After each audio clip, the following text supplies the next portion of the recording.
Welcome to JSA TV and JSA Podcast, the newsroom for telecom and data center professionals. I'm Keely Dorian, Media Relations Manager here at JSA, and joining me today is Ben Crawford from Kohler. Ben, welcome to JSA TV.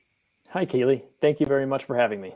We're so happy to chat with you today. We're here to talk about data center power. It's specifically a very hot topic in the industry right now with distributed energy resources, or DER. But before we get into that, can you just give us a real quick background about you and what you do for Kohler? Sure. So my background's engineering, and I was in several roles with Kohler and doing engineering work. But I'm currently focused on business development, which is focused on emerging technologies within our business that complements our existing portfolio of products. Very good. Well, let's get right into it now and start with some of the basics on distributed energy resources, or DERs. For people who don't know, at the simplest level for a beginner, how would you describe it? Yeah, so I think of distributed energy resources as small, modular energy generation and storage technologies. So you might think of these as batteries or solar plants, wind farms perhaps, and even backup generators. So when you look at, kind of all those options, there's a couple different types, and you can think of them as dispatchable or non-dispatchable. So you think you can't really control when the sun is shining or the wind is blowing. So those are kind of your non-dispatchable loads. But those others that are dispatchable are those that you can choose to turn on and off as you would like. So diesel generators are in fact a dispatchable load, as well as battery storage. Fuel cells can also be as well.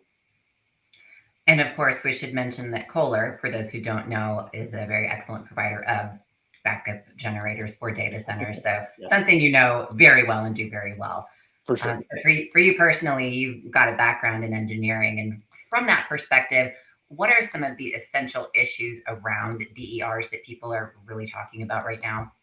Yeah, well, resiliency is top of mind, especially storms, natural disasters that can occur, and the grid can shut down. So facilities, data centers that have critical applications, they're extremely focused on making sure that they have a reliable connection to electricity.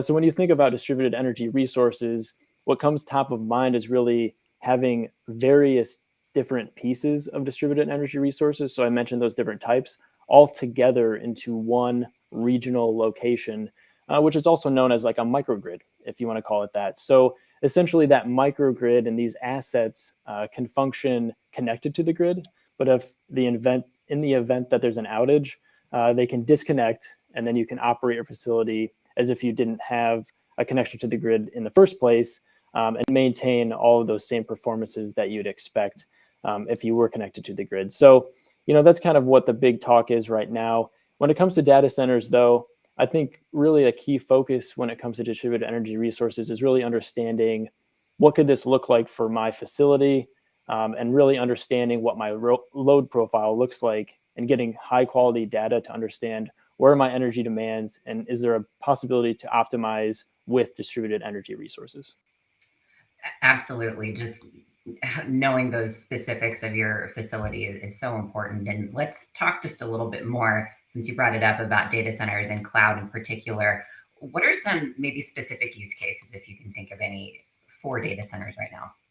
Yeah, so I think for data centers in particular, reliability has always existed, and that's going to continue to exist for their operations. But now there's big talk about decarbonization of their facilities. So microgrids can be that avenue to do so. Not only looking at what those emissions look like from grid-connected power, but if we have these, assets on site, like a backup diesel generator, is there a way to decarbonize? And Kohler has our own solutions that we'll probably talk about in a bit. But there's been some use cases in the industry where data centers have implemented distributed energy resources, such as battery systems. I think Google is testing that in Europe, for example, as well as some renewable natural gas type turbine systems that have been implemented by Microsoft, I believe, in Texas. So there are some use cases where data centers are typically looking at exploring these, but in probably a smaller scale than some other industries that are adopting distributed energy resources. And I think a lot of that comes down to that balance between dispatchable and non-dispatchable assets, and understanding how that fits together with a very consistent load profile. Data centers don't see a lot of modulation in their load profiles, so it's really understanding what kind of distributed energy resources are best used, and then how can those optimize our energy requirements for our facility.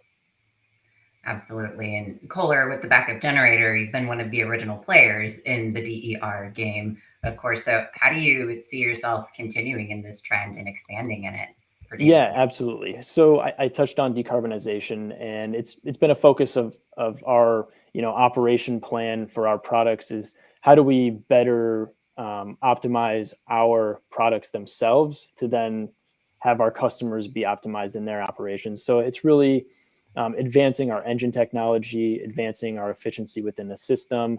And then we've adopted some technologies to allow for the use of hydrotreated vegetable oil. So, like, altogether, this comes down to helping our customers be more sustainable in their operations, but still remain that same level of on-demand resiliency that you'd expect out of a backup generator. And I think when we think of generators in the distributed energy space, they typically have just been assets that sit idle for a lot of time. They exercise monthly, and then they start up in the event that an issue can occur. But really, it's about transitioning that from being an insurance policy to being more actively used. So that's where you start having a conversation around tier 4 generators. So they can run more often, maybe on like a demand response program, or shaving peaks on your load profile. And those can be used because of the after treatment system. And Kohler has one of the simplest after treatment systems for our tier 4 generators in those applications. And then taking it a step further, we've acquired a company called Hala Technologies. And what that really does for us is bring in a controls aspect. So when we think about distributed energy resources and this microgrid concept, this system is able to apply controls at each asset. So typically and historically, we've heard of centralized controllers controlling all these assets. But Kohler's system is able to control each asset, and they're able to bid against each other, effectively removing that single point of failure that a centralized controller could provide, adding to that sense of resiliency for that total system. And what's nice about that is I talked about, understanding data and where that comes from and having high quality understanding of it. Oftentimes when microgrid developers are modeling these systems for a data center customer, if you will, there's a difference between what actually happens in the field and what was modeled, a few years prior, and understanding what that looks like. In Kohler's system and then this controls with Hala Technologies, they're able to use the same algorithms that's in those controls for the modeling of that. So what you see in the model is what you're going to get at the end. I think that's a huge point when it comes to payback of these systems for a data center customer. Absolutely. And you're hitting on just some very important things that are top of mind for any data center operator right now with resiliency and sustainability. Those are just two things that are extremely important right now. Yes. Well, Ben, yeah, this has been so insightful. Before we let you go, is there anything else that you think is really important for somebody just getting into this and learning about DERs to know and understand? Yeah, I think, I mentioned this many times. I think it's really understanding what are your goals as a customer, and finding that right partner to meet those goals. And I think throughout the portfolio of businesses within Kohler Energy, we have a place to play in that conversation, and we're happy to help with any data center needs in this space. Excellent. Well, Ben, it was great talking with you. And before we let you go again, where can viewers and listeners go for more information if they're interested in learning more? Yeah, thank you, Keely. Viewers can go to kohlerpower.com. You can check out all the great products and services we have to offer. Thanks. Thanks again, Ben, so much. And thank you to all of our viewers for joining us here on JSA TV. And as always, happy networking.